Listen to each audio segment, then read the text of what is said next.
नमस्कार. आज आपण एका वेगळ्या प्रकाराची माहिती घेणार आहोत. बऱ्याच वेळेला ज्योतिषी किंवा त्यांच्याकडे आलेले लोक ह्यांना एका गोष्टीची माहिती हवी असते. ती म्हणजे काय?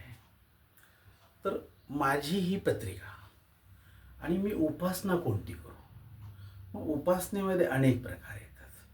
ह्या उपासनामध्ये काही जण अंगठी घालतो म्हणतात, काही जण एखादं धान्य जे आहे त्याचं दान करतो म्हणतात, काही जण एखाद्या पशुचं दान देतो म्हणतात, किंवा काही जण एखादी वस्तू आम्हाला दान करायची आहे, मग त्यात वस्तू अगदी डाळ, मूग, तांदूळ, धान्य आलं, एखादा कपडा आला, किंवा एखादा जप करायचा आहे मला, तर तुम्ही किती करावा, किती दिवस करावा, या गोष्टींची माहिती त्यांना पाहिजे असते.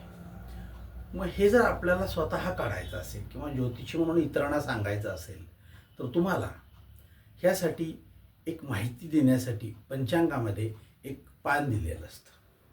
त्याला म्हणतात नवग्रह व मुंथा कशी काढावी. आता हे मुंथा म्हणजे काय हे नीट तपासायला पाहिजे.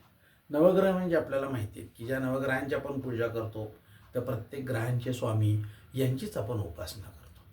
मग आपल्याला ही मुंथा म्हणजे काय जर बघायची असेल तर लक्षात येईल. मुंथा हा शब्द सांगतो की लग्नबिंदू या अर्थानं वापरला जातो. लग्नबिंदू म्हणजे काय? तर समजा ही एक कुंडली आहे असं माना आपल्याकडे आलेली, किंवा तुमची स्वतःची. या कुंडलीमध्ये आपल्याला इतर काही शोधायचं नाही आहे, परंतु चंद्र कुठे आहे बघायचा. आता या कुंडलीमध्ये चंद्र 3 मध्ये दाखवलेला आहे. याचा अर्थ असा की ही कुंडली जी आहे ती मिथुन राशीची आहे. मग मिथुन राशीच्या व्यक्तीने कोणत्या प्रकारची उपासना करावी? तर आपण जनरली काय करतो, त्या व्यक्तीची रास कोणती? मिथुन. मिथुन राशीचा स्वामी कोण? बुध. मग बुधाची उपासना करा. आणि बऱ्याच वेळा ही उपासना करून देखील त्याला फळ मिळतं किंवा कमी मिळतं, म्हणजे अपेक्षित फळ मिळत नाही. मग तो म्हणतो माझं काहीतरी चुकलंय का? मग पुन्हा एकदा बघा. मग पुन्हा एकदा पाहतो त्यावेळी तुम्हाला असं लक्षात येईल की मुंथा याच्यावरून आपण जेव्हा बघतो तेव्हा त्यांनी असं सांगितलेलं आहे की लग्नबिंदूचा विचार करा. म्हणजे काय? आणि आत्ताच्या त्याच्या वयाचा, प्रत्येक वयामध्ये ही उपासना वेगवेगळी असेल. अगदी 8व्या 10व्या वर्षी उपासना सांगितली तर ती वेगळी असेल, 20व्या वर्षी सांगितले वेगळी असेल, 60व्या वर्षी त्या व्यक्तीने विचारली तर उपासना वेगळी असेल, कारण त्यावेळी त्याचा महादशा दशा वेगळी असेल, त्याचे प्रश्न वेगळे असतील. त्यामुळं मिथुन राशीच्या माणसाला जन्मल्यापासून मरेपर्यंत एकच उपासना दिली तर त्याला त्याचे प्रश्न सोडवण्यास मदत होणार नाही, म्हणजे त्याचे जे क्लेश आहेत त्याचं निवारण होऊ शकणार नाही.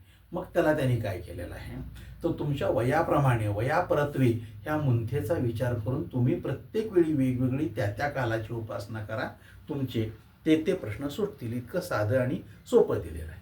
मग आता आपण बघूया इथं ही जी पत्रिका आहे ती साधारण 20 जानेवारी 2000चा जन्म आहे त्यांचा. म्हणजे आज आपण जर 2025 मध्ये आपण आज विचार करत आहोत, ते म्हणजे साधारण 20 जानेवारी 2000 म्हणजे आपण म्हणलं की याला 24 वर्ष पूर्ण झालेली आहेत असं मांडलं आपण. 24 वर्ष किंवा 25 वर्ष होतात, मी म्हणलं 24 वर्ष पूर्ण झालेले.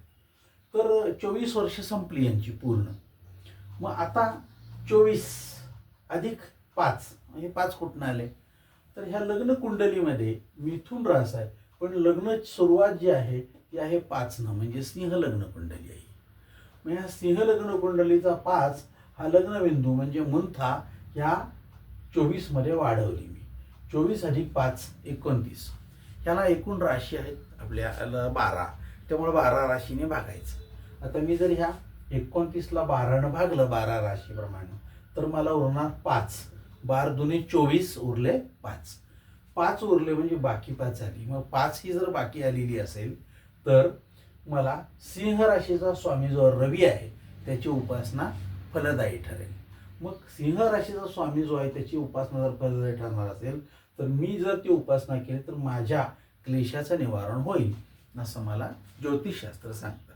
मग आता प्रत्येक वेळी आपण काय करतो ते आपल्याला इथं लक्षात येईल. ही जी मुंथा माहिती आहे ही पंचांगामध्ये दिलेली असते, आपण ती शोधायची, पण बऱ्याच वेळा ती शोधल्यानंतर कशी बघायची हे सुद्धा आपल्याला कळत नाही. मग ती कशी बघायची हे आज आपण बघणार आहोत. बघा, इथं ग्रह दिलेले आहेत: रवी, चंद्र, मंगळ, बुध, गुरु, शुक्र, शनी.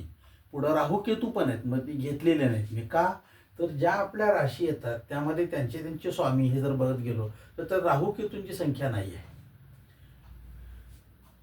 धातू, इथं धातू दिलेले म्हणजे कुठले कुठले. आता इथं ग्रहांच्या खाली धातू शब्द वापरलाय.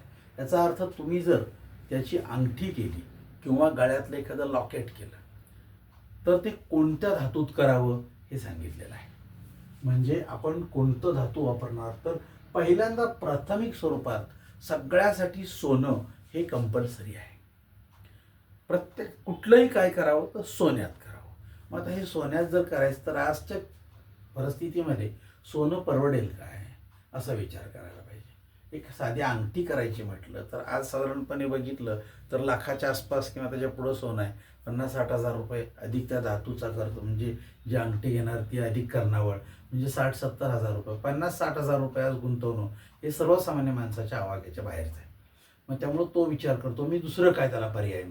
मग पर्याय दिलेले असतात. हे सगळे एकमेकाला पुढे पुढे पुढे नेत आलेले पर्याय आहेत. हे प्रत्येक पर्याय जर बघितले आपण तर ह्याच्यापेक्षा हा, ह्याच्यापेक्षा हा, ह्याच्यापेक्षा सोपा सोपा सोपा असं करत आणलेला आहे. पहिल्यांदा सगळ्यांसाठी सुवर्ण म्हणून हा बाण शेवटपर्यंत आहे.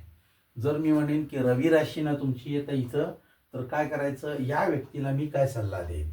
सिंह राशीचा स्वामी रवी, रवीला मी काय सल्ला देईन. पहिल्यांदा तू सोन्यामध्ये अंगठी कर. तो म्हणला माझ्याकडे सोनं नाही किंवा मी इतका गुंतवणूक करू शकत नाही. मग पर्याय त्याला उपधातू, धातू नसेल तर उपधातू वापरायचा आहे. मग उपधातू काय आहे तर त्याचा ताम्र म्हणजे तांब्या, म्हणजे तांबे. मग तांब्याची कर. हो ठीक आहे, मग तांब्यामध्ये करून घे. मग तांब्याची अंगठी वापर. ही सगळ्यात स्वस्त पडते, सगळ्यात स्वस्त. अगदी 20 रुपयापासून तुम्हाला ही अंगठी मिळू शकते. मग आपल्याला आनंदानं आपण ती वापरतो. म्हणजे कुठं 60,000 आणि कुठं 20 रुपये. या पद्धतीनं सर्वसामान्य माणसाला हे सगळं परवडलं पाहिजे. त्याला आनंद पण मिळाला पाहिजे, पण खिशाला पण झटका लागला नाही पाहिजे, असा ज्योतिषाने विचार केलेला आहे. त्यामुळे एक तर त्याला तांब्याची अंगठी, किंवा मग तांब्याची अंगठी घेतली तर नुसती अंगठी पण घालता येते.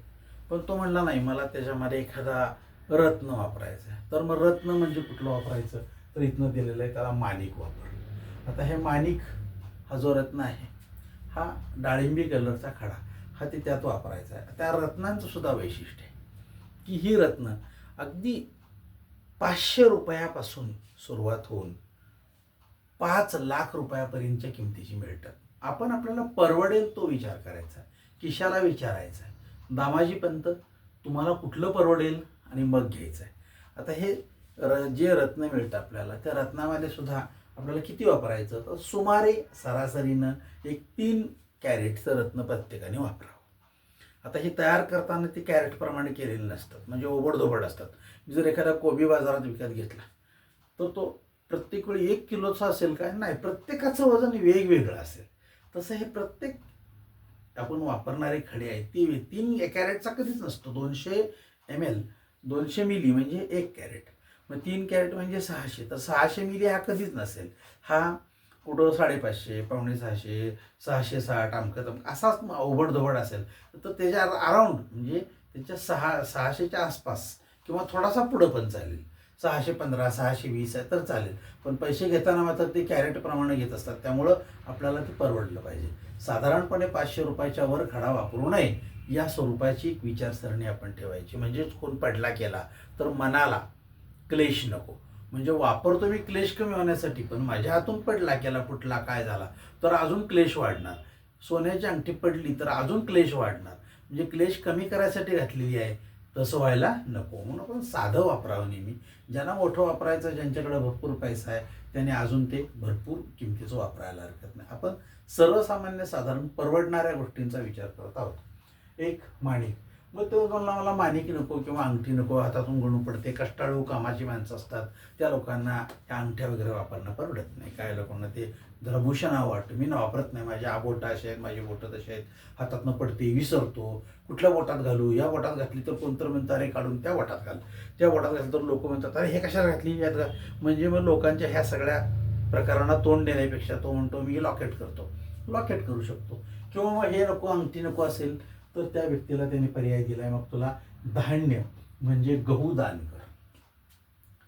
मग हे धान्य किंवा गहू दान करायचं असेल तर हे मुठभर गहू घेतले आणि दान केले असं करणार नाही, ह्याला दान म्हणता येणार नाही. एका कोंबड्याला टाकल्यासारखं टाकले तर काय, तुम्ही ठरवा माझ्या ऐपत किती, माझं उत्पन्न किती, मी मॅक्झिमम किती देऊ शकतो. एक 10 किलो गव्हाचं दान एका कुटुंबाला, कुठल्या तरी गरीब, मी दर महिन्याला देऊ शकतो का?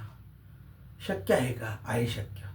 एक 60 रुपये किलो गहू आहेत, तर 600 रुपये किमतीचं दान दर महिन्याला मी देऊ शकतो का?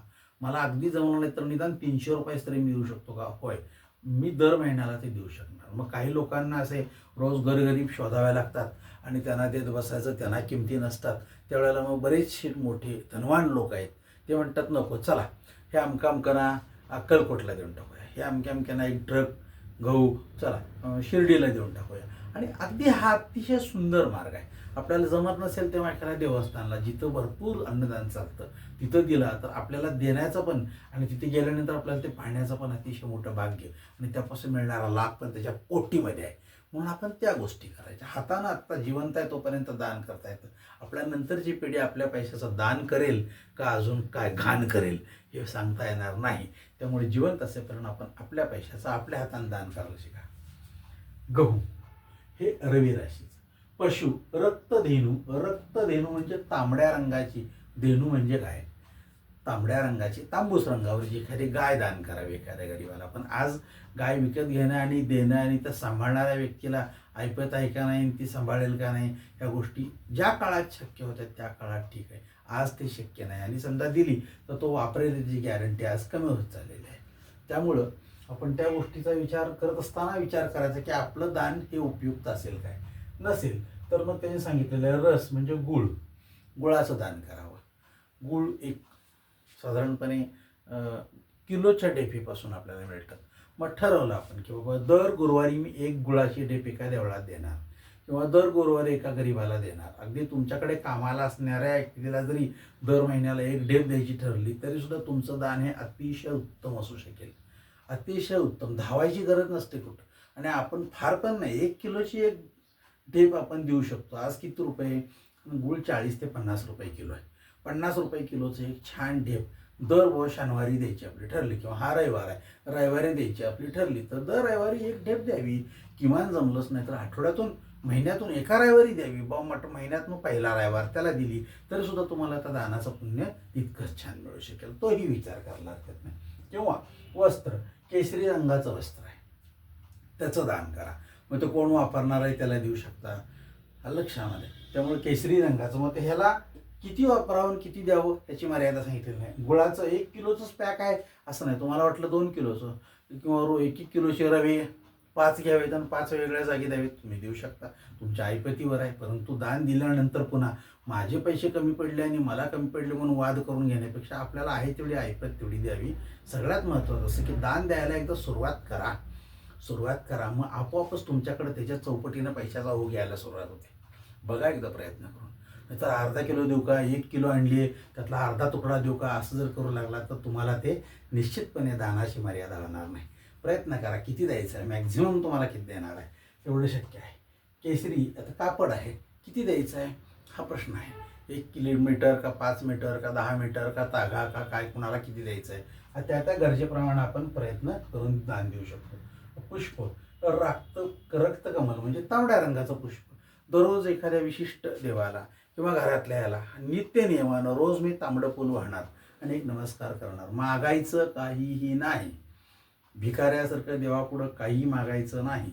सगळं मला तू दिलं आहे, हे छान विकसित छान ठेवण्याची मला बुद्धी दे, असं जर म्हणलात तर तुम्हाला ते सगळं भरभरून मिळेल.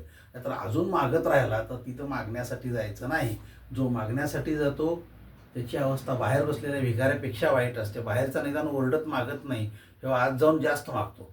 त्यामुळं मागायचं नाही कधी देवाला. काही तू त्याला भरपूर दिलंय ते सांभाळायची मला ताकद बुद्धी आणि नीतिमत्ता दे, ह्याच गोष्टी मागायला शिका, तर तो तुम्हाला देईल. नाही तर तो म्हणणार तुला दिलंय तेवढं सांभाळत येत नाही, अजून मागायला लागला, याचा उपयोग नाही. केसरी रक्तकमल. आणि ज्यांना म्हणलं की हे नको मला काही नको आहे, मी नुसतं त्याचं तोंडानं जप करणार, मला फळ पाहिजे, असंही शक्य आहे.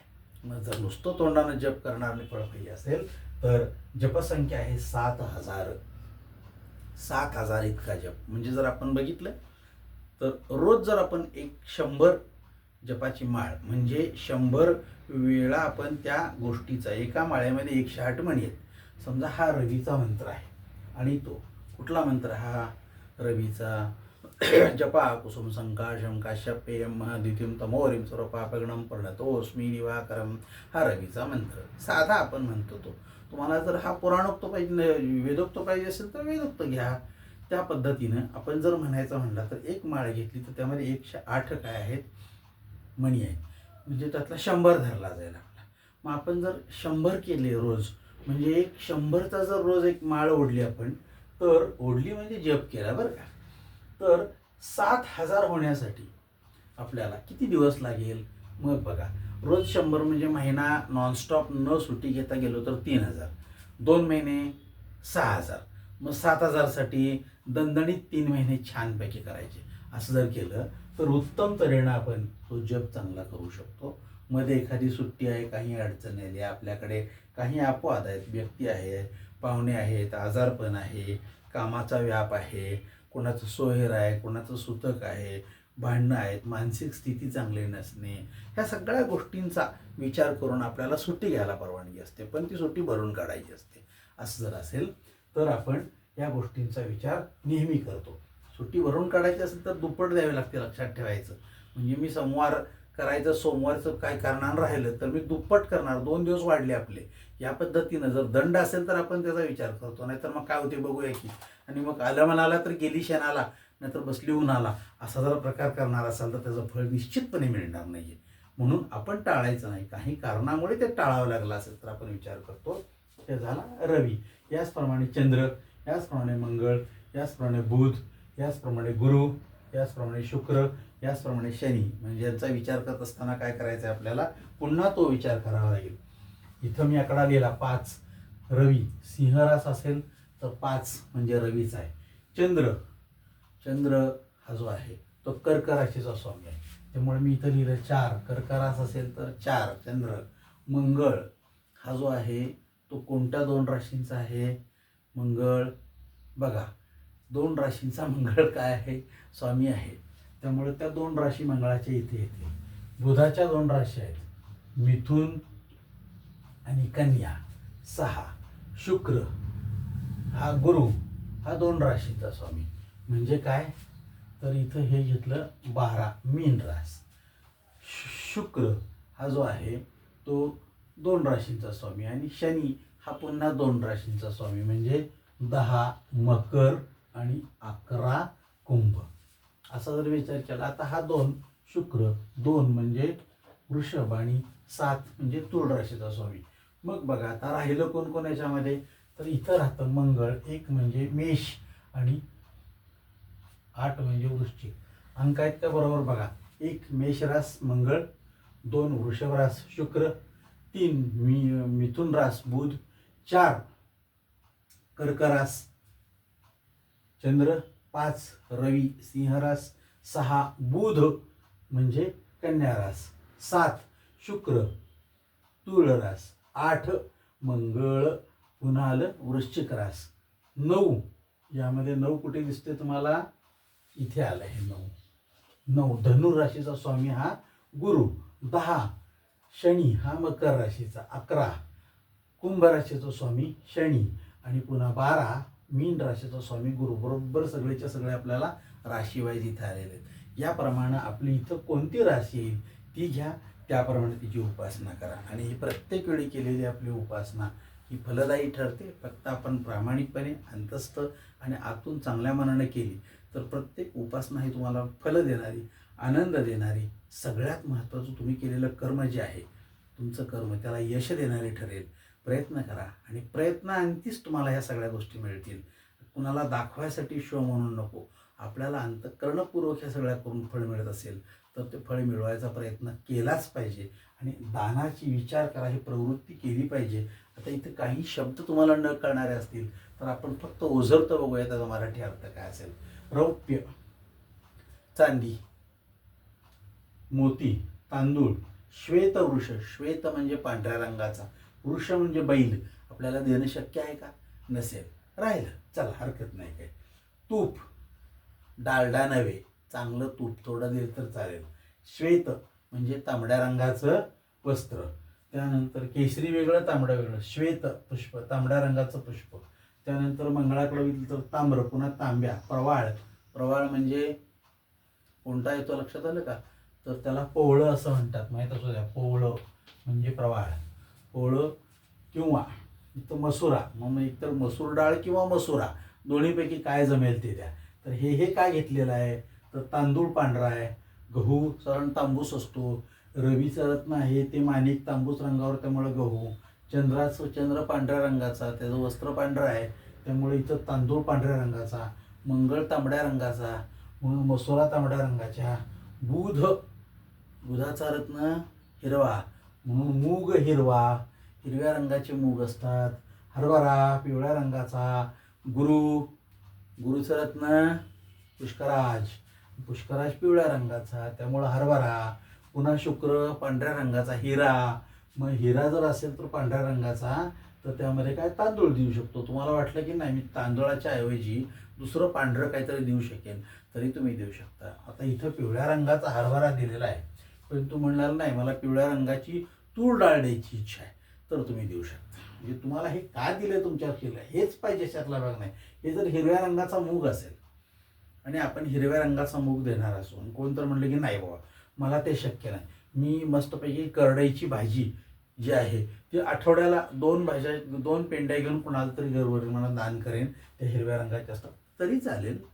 प्रयत्न करा, शक्य आहे ते. म्हणजे हे समजून घ्या की हेच पाहिजे असा याच्यात कधीही आजपर्यंत उल्लेख केला गेलेला नाही. शनीला मात्र त्याने उडीद सांगितलेलं आहे. कारण आहे त्याचं, शनीला उडीद वाहतात, म्हणून शनीचा उडीद वाहतात. उडदाची डाळ पांढरी किंवा पिवळसर असते, तरी पण शनीला उडीद वाहतात, लक्षात ठेवा.